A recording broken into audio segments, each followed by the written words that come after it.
প্রতি বছর হাজার হাজার পুণ্যার্থী গঙ্গাসাগরে স্নান করতে আসেন। গঙ্গাসাগরে কপিলমুনি আশ্রম ছাড়া আর কি দেখবেন? প্রথমেই দেখবেন কপিলমুনির আশ্রম, তারপরে দেখবেন সাগর সঙ্গম।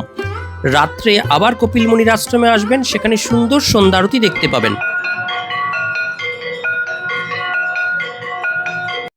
যেদিন গেলেন সেদিন কাটিয়ে পরের দিন একটি টোটো নিয়ে ঘুরে দেখুন গম্বুজাকৃতি এই শীতলা মায়ের মন্দির। চলে যান সাগরের মোহনার ধারে শুটকি মাছ উৎপাদন কেন্দ্রে। বাঁশের সাঁকো পেরিয়ে নদীর অপর প্রান্তে গেলেই এটি দেখতে পাবেন।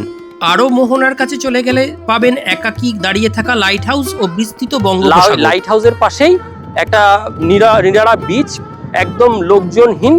সামনে টোটোতে চেপে গ্রামের ভেতর দিয়ে ঘুরতে থাকার সময় পাবেন এই প্রাচীন শনি মন্দির, খুবই সুন্দর কারুকার্য করা। আরও খানিকটা গেলেই পাবেন 2006 সালে বিধ্বংসী ঘূর্ণিঝড় আয়লার স্মৃতিক্ষত বুকে নিয়ে দাঁড়িয়ে থাকা আয়লা বিচ ও প্রাচীন মনসা মন্দির। খুবই সুন্দর এই প্রাচীন মনসা মন্দির। এখানে বোধহয় সাপের উপদ্রবও খুব বেশি এই অঞ্চলগুলোতে।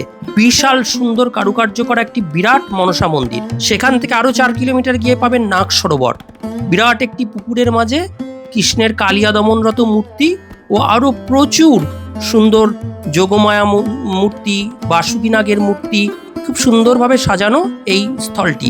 একদম শেষে দেখতে পাবেন বড় গোসাই শিব মন্দির, খুব সুন্দরভাবে সংরক্ষণ করা বিরাট শিবলিঙ্গ আছে এই মন্দিরে। এছাড়াও আরও প্রচুর দেবদেবীর মূর্তিও আছে এই মন্দিরে। এই মন্দিরটি দেখে আপনারা চলে আসতে পারেন সাগর রামকৃষ্ণ মিশনে। সাগর রামকৃষ্ণ মিশনটিও অবশ্য দ্রষ্টব্য এই যাত্রায়।